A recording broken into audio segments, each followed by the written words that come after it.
നമസ്കാരം. Raf talk ഫുട്ബോളിലേക്ക് അവർക്കും സ്വാഗതം. പുതുക്കിയ ഫോമാറ്റിലുള്ള പ്രഥമ യുവേഫ ചാമ്പ്യൻസ് ലീഗ് മത്സരങ്ങൾ ഇന്ന് ആരംഭിക്കുകയാണ്. മാച്ച് ഡേ 1 ഇന്നും നാളെയും മറ്റന്നാളുമായിട്ട് മത്സരങ്ങളുണ്ട്. ഇത്തവണത്തെ പുതുക്കിയ ഫോമാറ്റ് എല്ലാവർക്കും അറിയാവുന്നതാണ്.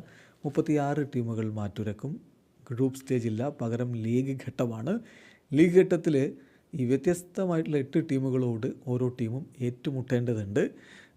പക്ഷേ അങ്ങനെ 8 ടീമുകൾ അങ്ങനെ വേറെ വേറെ ലീഗല്ല. 36 ടീമുകളുടെ ഒറ്റ ലീഗിൻ്റെ പട്ടികയായിരിക്കും കിട്ടുക.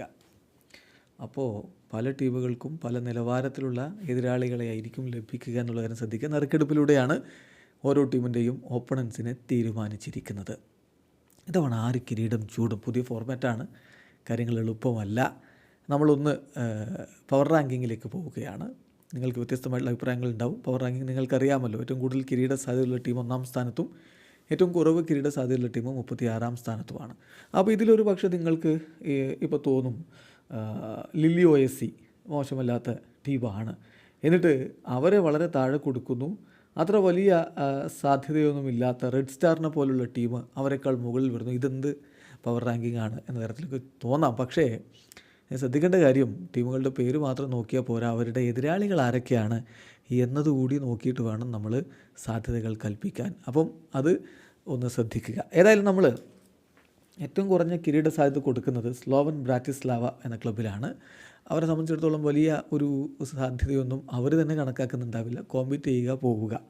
35-ാം സ്ഥാനത്ത് സ്പാർട്ടാസ് പ്രാഹയാണ്. നേരത്തെയും സ്പാർട്ടാസ് പ്രാഹ യുവേഫ മത്സരങ്ങളൊക്കെ കളിച്ചിട്ടുണ്ടെങ്കിലും വലിയ നേട്ടങ്ങളിലേക്ക് അവർക്ക് പോകാൻ കഴിഞ്ഞിട്ടില്ല എന്ന കാര്യം ശ്രദ്ധിക്കുക. അതുപോലെ തന്നെയായിരിക്കും ഇത്തവണ എന്ന് പ്രതീക്ഷിക്കുന്നു.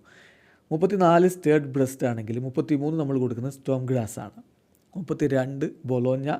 31-ാം സ്ഥാനത്ത് Young Boys. 30 Dinamo Zagreb. 29 Lille OSC. 28 RB സാൽസ്ബർഗാണ്. 27 ഷാക്തർ ഡൊണസ്കി വരുമ്പോൾ 26 Club Brugge. 25 Red Star Belgrade. 24 PSV Eindhoven. 23 Girona. 22 Celtic. 21 AS മൊണാക്കോയുടെ ആദ്യ മത്സരം FC ബാഴ്സലോണയ്ക്കെതിരെ നടക്കാൻ പോകുന്നു. ദെൻ 20-ാം സ്ഥാനത്ത് VfB സ്റ്റുട്ട്ഗർട്ട്. ഇന്ന് റയൽ മാഡ്രിഡുമായിട്ടാണ് അവർക്ക് കളിയുള്ളതെന്ന കാര്യം ഓർക്കുക. 19 Benfica. 18 ഫെനൂർദ്. 17 sporting CP. 16 RB Leipzig. 15 അറ്റലാൻറ്റ. 14 Aston villa. 13 Borussia Dortmund. 12 AC മിലാനും ലിവർപൂളും തമ്മിലാണ് ഇന്നത്തെ പോരാട്ടം. കിടിലൻ പോരാട്ടം മുന്നിലേക്ക് വരുന്നു. 11 അത്ലറ്റിക്കോ മാഡ്രിഡ്. 10 യുവൻറ്റസ്. 9-ാം സ്ഥാനത്താണ് നമ്മൾ PSG കൊടുത്തിരിക്കുന്നത്. കാരണം PSGക്ക് നേരിടാനുള്ളതൊന്നും ചെറിയ ടീമുകളില്ല. കിടിലൻ ഗ്രൂപ്പിലാണ് അവർ പെട്ടിരിക്കുന്നത്. അതുകൊണ്ട് അവരെ മുകളിലിടാൻ നിർവാഹമില്ല. 8 ബയർ ലെവർക്യൂസൻ. 7 Inter Milan.